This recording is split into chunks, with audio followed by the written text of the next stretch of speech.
I never imagined that a quiet morning watering my plants would turn into a nightmare. It was a regular morning, the kind that feels like it came straight out of a butter commercial. The sun was starting to warm up the sky, birds were singing, as if they had rehearsed for a choir, and the smell of damp earth rose from my flower beds.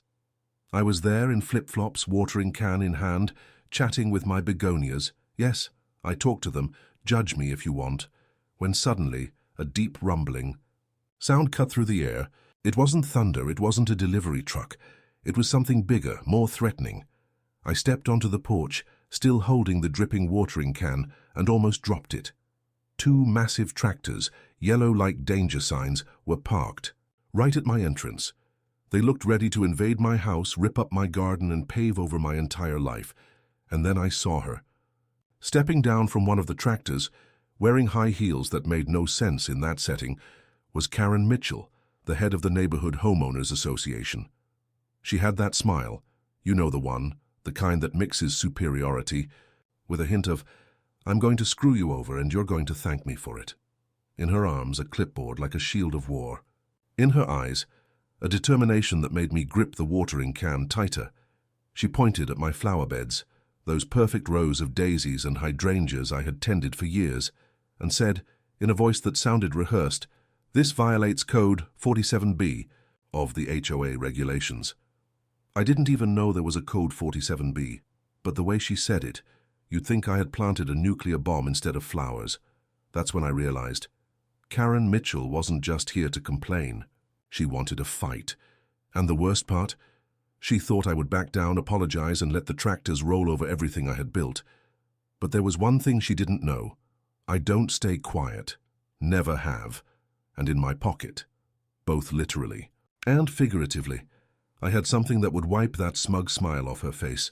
An ace up my sleeve she would never see coming. Have you ever been in that situation? That moment when someone thinks they can walk all over you, judge you, tell you to shut up just because they have a title or a stupid clipboard. If so, then stay with me until the end of this story. Because this isn't just about tractors parked in my driveway or a fight over a garden. It's about how a flowerbed war changed my entire neighborhood. And let me give you a spoiler. Karen lost badly, but how? Well, that's what you'll find out if you stick with me. So grab a coffee, get comfortable, because this story has deeper roots than any plant I've ever watered. My name is Jake Carter. After 20 years as a lawyer, facing packed courtrooms, nervous clients yelling in my ear and stacks of paperwork that seemed to multiply on their own, I decided I'd had enough chaos. I wanted peace, you know, a little corner to call my own, where the biggest drama would be deciding whether to water the petunias or the violets first. That's why I bought this house in Willow Ridge, a quiet neighborhood with tree-lined streets and houses that looked like they belonged in a painting. My plan was simple: grow colorful flowers, sip coffee on the porch while the sun rose, and maybe even adopt a dog, one of those clumsy mutts that snores on the rug. It was the dream of a tired man who just wanted to hear silence instead of shouting. But then came Karen Mitchell, the self-proclaimed queen of the Homeowners Association, ruling over a kingdom no one asked for. She showed up one day, unannounced, like a storm you don't see coming, parked her spotless silver SUV right in front of my gate, blocking the entrance like she owned the place. She stepped out of the car wearing a fancy jacket that screamed, "I'm important," sunglasses perched on her nose, and that face, the one that had already judged, convicted, and sentenced you before even saying, "Good morning." I was crouched near my flower beds, pulling out some weeds, when she stopped a few feet away, arms crossed, her heels tapping against the pavement like an impatient metronome. "Jake, what is this?" she fired, pointing at my garden with a finger so accusatory it felt like an arrow. My flower beds, mind you, were my pride, rows of sunflowers swaying in the wind, red roses I trimmed more carefully than a surgeon, and even a little corner of herbs that made my tea taste like paradise. But to Karen, "This is a mess," she declared, her nose scrunching like I had dumped garbage all over my yard. "Front yards are for neatly trimmed grass and HOA-approved bushes, not this. Floral chaos." Her voice had that condescending tone teachers use when they think you can't read. I stood up slowly, dusting the dirt off my jeans, and looked at her over my coffee mug. still hot in my hands. "Karen," I began, keeping the calm. I had mastered in 2 decades of courtroom battles. My property has been exempt from HOA rules since before it even existed. It's all in the documents, black and white, legally recorded before you ever dreamed of holding that clipboard. I gestured to my yard like a lawyer presenting evidence to a jury. I thought that would shut her up, make her turn around and leave. Me alone. But Karen, she didn't even blink. She just let out a dry, short laugh, the kind villains in movies do right before revealing their evil plan. "Exempt, huh?" she retorted, already pulling her phone out like a weapon. She started snapping pictures of my garden. Click, click, click, the flash going off even though the sun was shining bright. "You'll see the fine tomorrow, Jake. I suggest you tear this all down before it gets worse." She spun on her heels, her footsteps echoing on the pavement, and got back in her car like she had just won a war. As her SUV disappeared around the corner, I noticed shadows behind curtains, neighbors peeking, heads tilted, eyes curious. The whole neighborhood was already sniffing out the drama, and I knew this wasn't going to end with just a silly fine. I took a sip of my now lukewarm coffee, walked inside, and sat in my favorite chair. Looking out the window at my sunflowers, swaying like nothing had happened, I thought, if Karen wants a fight, she's going to get one. But it's going to be on my terms, and I don't lose easily. The next morning I was enjoying my breakfast, warm bread with melting butter, the radio tuned to a station playing smooth jazz, the kind of morning that makes you forget the outside world, until a deafening noise shattered the moment. It sounded like an army invading, tanks rolling over gravel. I rushed to the window, nearly knocking over my coffee cup, and what I saw made me hold my breath. 2 massive tractors, yellow like construction warning signs, parked right at my entrance. Their shovels were raised, gleaming in the sun, ready to come down and turn my garden into a pile of uprooted dirt. It felt like I had woken up in an action movie, just without the budget for special effects. And there she was at the center of the chaos, Karen Mitchell, her high heels sinking into the soft dirt like it was the runway of a fashion show, barking orders at the tractor operators with the energy of a general in battle. "More to the left. No, there," she shouted, pointing with one arm while the other clutched the infamous clipboard. Beside her stood a familiar face from association meetings, Richard Hayes, their lawyer. A guy in an expensive suit, probably Italian, his slicked back hair perfectly in place, holding a leather briefcase that looked like it cost more than my couch. He waved at the tractors like a conductor leading a symphony of destruction, his face radiating confidence. Or maybe it was just the heat from the engine. "Jake Carter." Karen's voice sliced through the air like a megaphone, loud, enough to wake the whole neighborhood and send birds fleeing from the trees. "Your yard is an insult to the aesthetics of Willow Ridge, a disgrace to the community. We're clearing this mess up right now." As she spoke, the neighbors began to gather, drawn by the commotion like moths to a flame. Some were still in pajamas, hair messy, faces groggy. Others already had their phones out, filming like this was the event of the year. A kid even climbed onto his bike for a better view, balancing his phone with one hand. I stepped down from my porch slowly, still in my slippers, my heart pounding but my mind steady. Years in courtrooms had taught me never to lose control in front of an opponent. I approached them, the scent of diesel heavy in the air, and said as calmly as I could, "Karen, before you touch anything, wait for my contact to arrive." She crossed her arms, her heels sinking deeper into the dirt, and let out that signature scoff of hers. "Your retired lawyer tricks won't stop us, Jake. This is bigger than you." Richard stepped forward, adjusting his tie like he was in an actual courtroom, and spoke in that rehearsed lawyerly tone. "We have authorization from the association, Section 12, Paragraph 3. This is perfectly legal. Send whatever paperwork you want. It won't change a thing." I smiled on the inside but kept my face serious. Legal?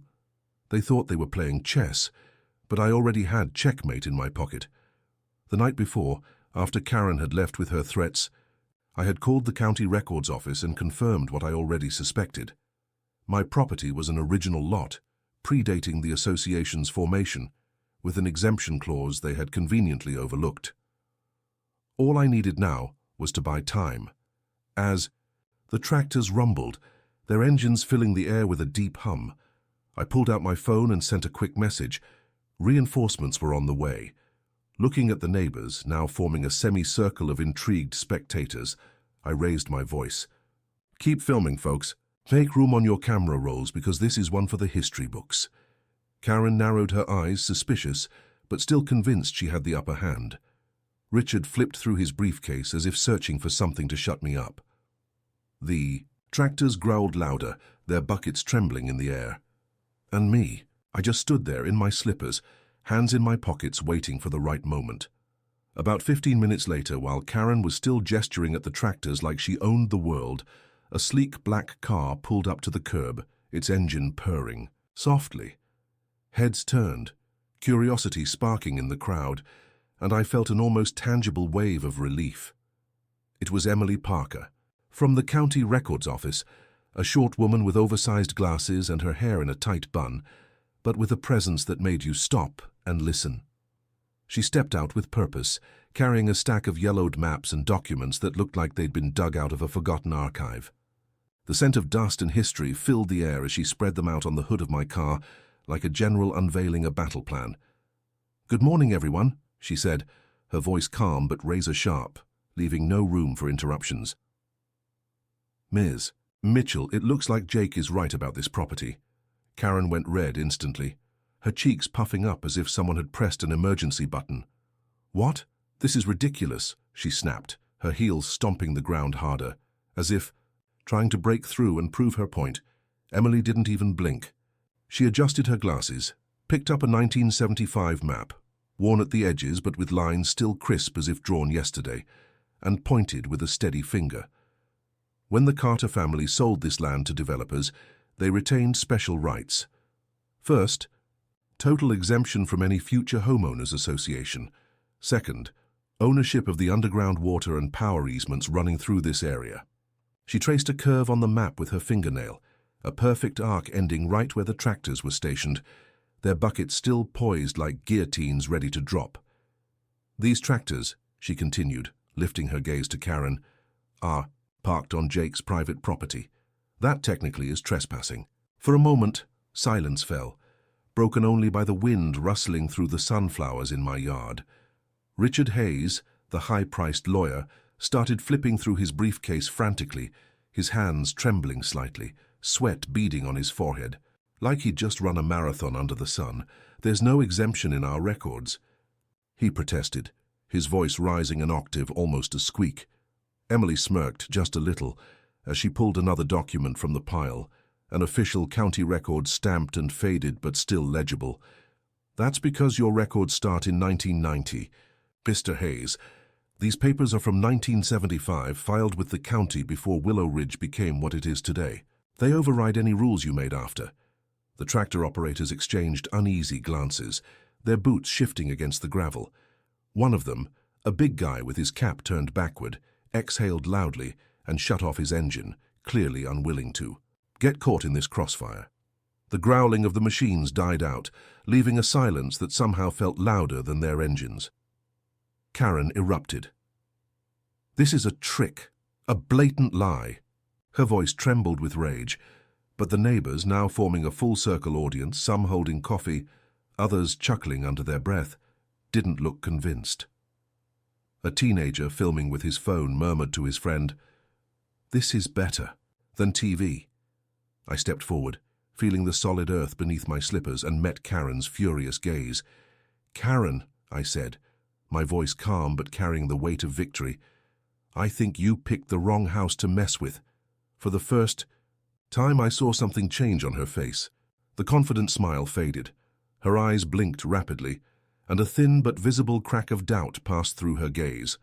Like a fracture in a wall she thought was indestructible. The neighbors whispered louder, their murmurs rising like a wave. Richard snapped his folder shut, his suit now wrinkled, his tie loosened. Emily crossed her arms, still leaning on the hood of my car, and gave me a barely perceptible nod. The tide had turned, and I knew this was just the beginning of the end for Karen. Mitchell's reign.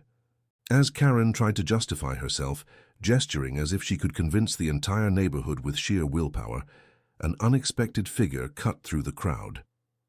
It was Mrs. Rose Thompson, 80 years old, my neighbor from 3 houses down.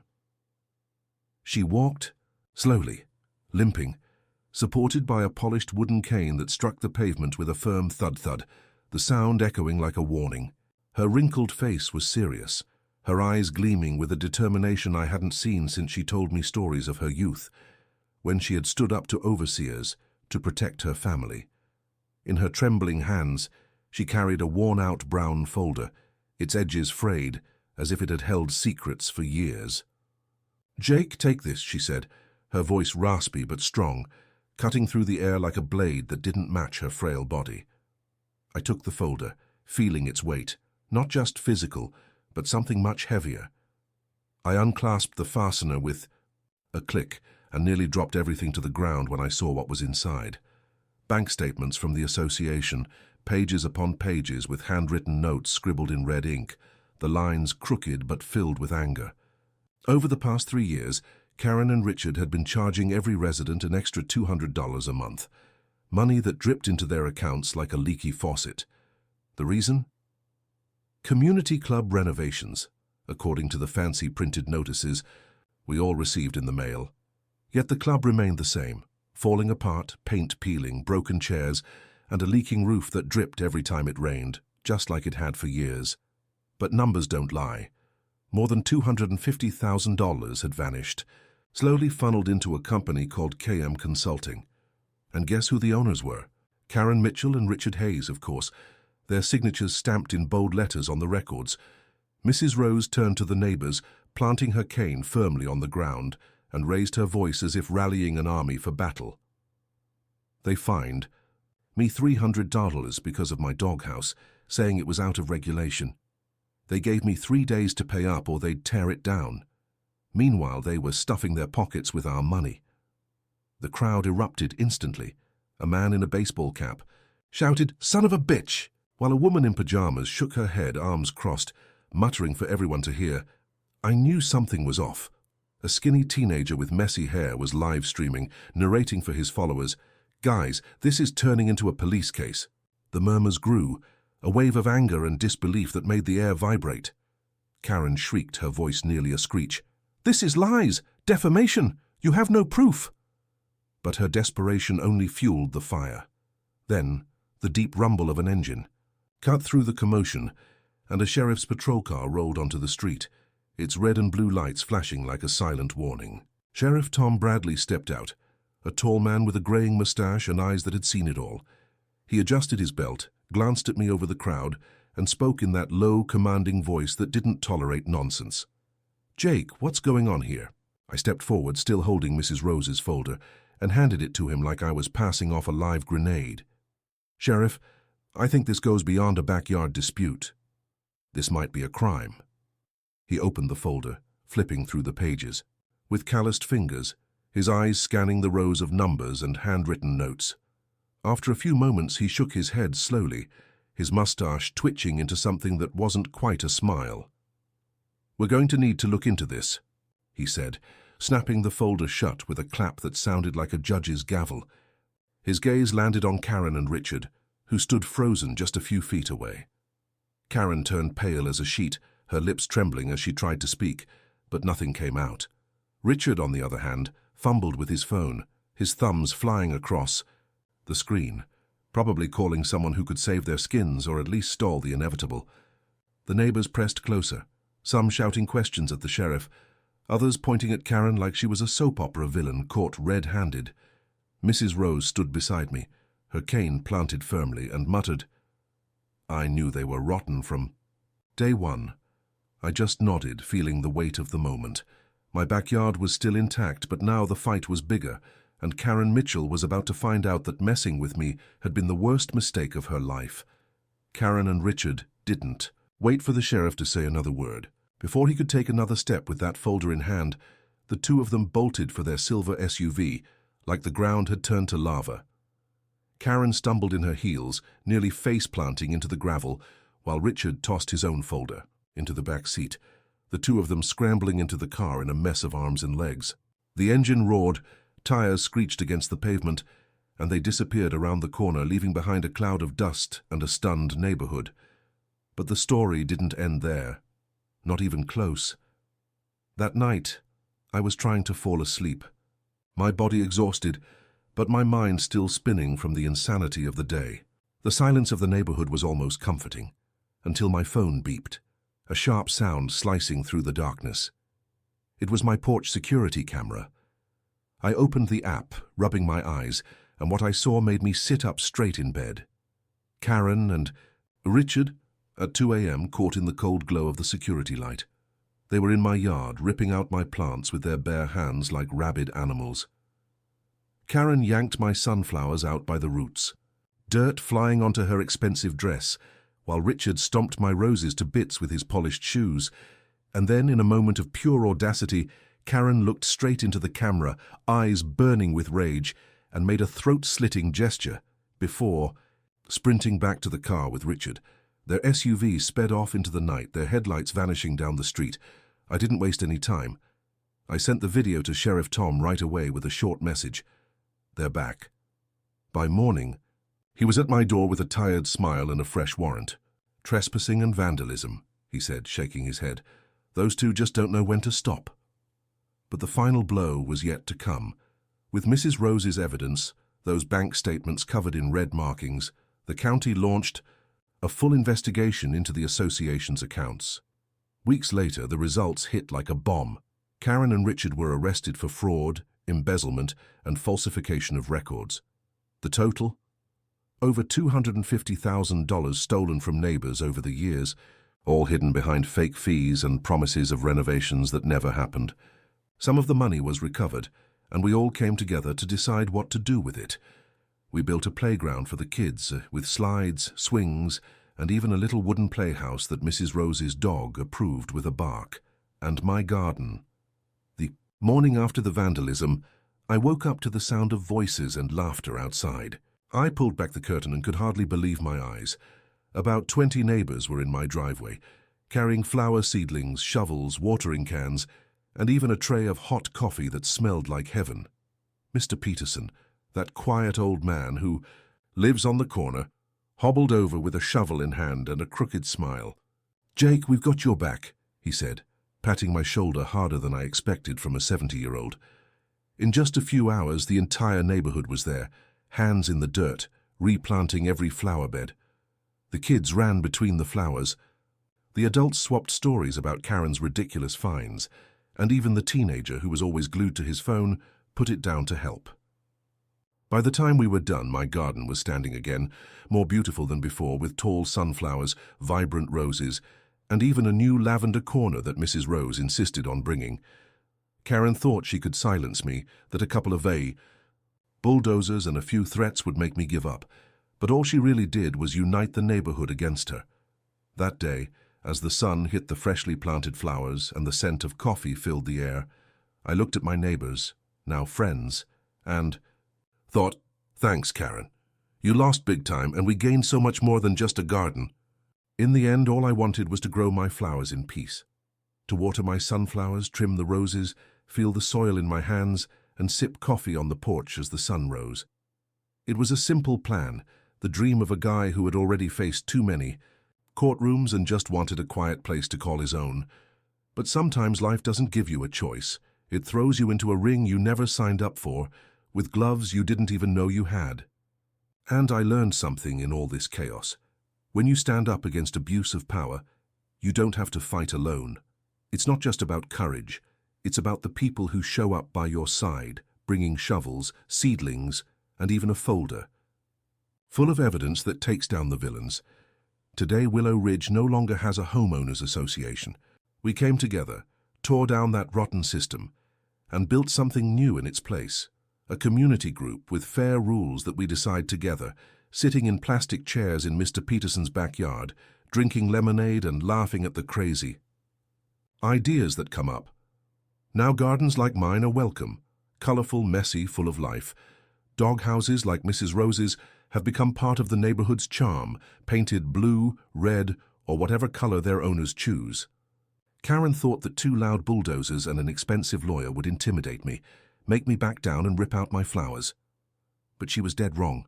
Instead of silencing me, she woke up an entire neighborhood, people I barely knew but who became more than just neighbors. They became family. And I learned something through all of this. Sometimes standing up for what's yours turns into something bigger, something beyond your own backyard. A fight for a garden turned into a revolution in Willow Ridge, and in the end we all won. Karen, she's still out there, probably still trying to explain to the judge how $250,000 just vanished. But here the air is lighter, the flowers are brighter, and the kids' playground echoes with laughter that no bulldozer can erase. And you? Have you ever faced someone like Karen? A boss on a power trip, a control freak neighbor, someone who thought they could walk all over you and get away with it? Share your story in the comments. I want to hear how you turned the tables, or if you're still in the middle of the fight. If you enjoyed this crazy saga, leave a like, subscribe to the channel, and hit the notification bell so you don't miss the next chapter. Who knows what we might change together next time? Until then, I'll be here, tending to my flowers, now. With no bulldozers in sight, just the sound of birds and the smell of fresh soil. See you in the next one.